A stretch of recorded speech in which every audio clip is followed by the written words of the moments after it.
মধ্যপ্রাচ্যে যুদ্ধের দামামা, রক্ত আর ধ্বংসস্তূপের মাঝে এবার নতুন বিতর্ক। বিশ্বকাপ থেকে কি সরে দাঁড়াবে ইরান? নিরাপত্তা সংকটের কথা তুলে ইরানকে বিশ্বকাপ থেকে স্বেচ্ছায় নাম প্রত্যাহারের পরামর্শ দিয়েছেন মার্কিন প্রেসিডেন্ট ডোনাল্ড ট্রাম্প। নিজের সামাজিক যোগাযোগ মাধ্যম ট্রুথ সোশ্যালে দেওয়া এক পোস্টে তিনি বলেছেন, ইরান দলকে বিশ্বকাপে স্বাগত জানাই, তবে তাদের জীবন ও নিরাপত্তার কথা ভাবলে যুক্তরাষ্ট্রে আসা ঠিক হবে বলে মনে করি না।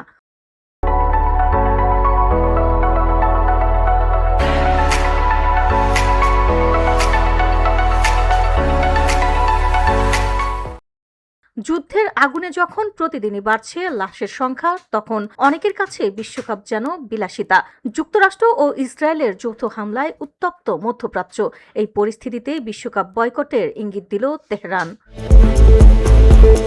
বুধবার দেশটির ক্রীড়ামন্ত্রী স্পষ্ট জানিয়ে দিয়েছেন, নিরাপত্তা সংকটে যুক্তরাষ্ট্রে বিশ্বকাপ খেলতে যাবে না ইরান। তার ভাষায়, যে দুর্নীতিগ্রস্ত সরকার আমাদের নেতাকে হত্যা করেছে, তাদের দেশে আমরা কোনো পরিস্থিতিতে বিশ্বকাপে অংশ নিতে পারি না। কয়েক মাসে আমাদের ওপর দুটি যুদ্ধ চাপিয়ে দেওয়া হয়েছে, নিহত হয়েছে হাজারো মানুষ। আমাদের সন্তানের নিরাপত্তা যেখানে নেই, সেখানে খেলতে যাওয়ার প্রশ্নই ওঠে না।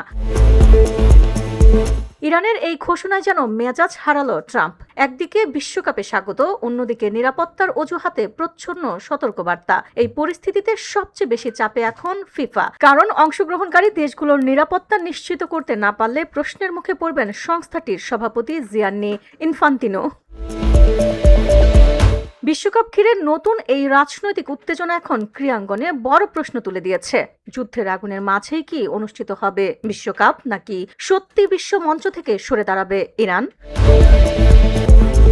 VOD Bangla news desk.